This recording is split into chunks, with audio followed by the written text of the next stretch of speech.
Chris, you wrote an article, non-quarterback things to ponder a few weeks away from training camp. And number one, tough talk. And the Browns, are they truly committed to toughness? Take us through that, and what would be some signs that you think they are?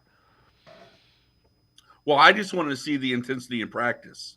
I think anybody who's been out of training camp the last couple of years would not necessarily call it the most physical of practices, most physical of training camps. Certainly not, you look around and you hear what they do in Latrobe with the Steelers, or what Andy Reid's training camps are like with the Chiefs. Those I mean, full scale tackling, full contact drills, all that stuff.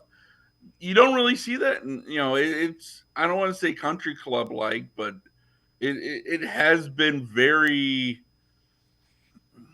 lacking in some, Mm-hmm. in some of the real football type things that you would, expect, some of the full contact stuff. So I'm just curious. I'm not saying you have to wail on them. It has to be 2.5 hours of just wailing on each other, but just, just up the intensity a little bit so that you show that you're trying to get yourself physically and mentally ready for to play a physical sport, for real. And once the regular season comes around, and then, again, it's handling some of that stuff.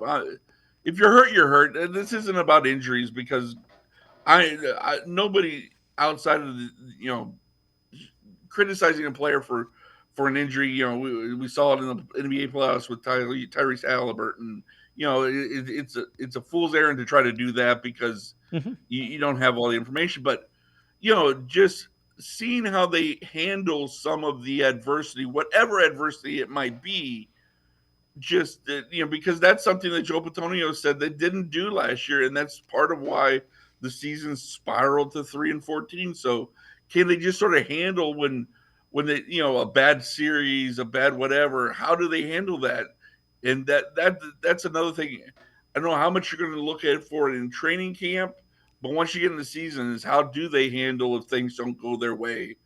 Do they, they sort of sulk and mope, or throw their helmets, whatever, or they sort of get back out there and, get after it even harder the next time. Yeah, when they got off to the start they did last year, that's when, and they had all those soft tissue injuries. Those are the two things that make me question, are you doing everything you need to do to get these guys' bodies ready to get beat on in the regular season? Because you're going from very limited, we're going to protect, to, somebody on the other side is trying to knock my rear end to the ground and take my head off, 50, 60 times a game.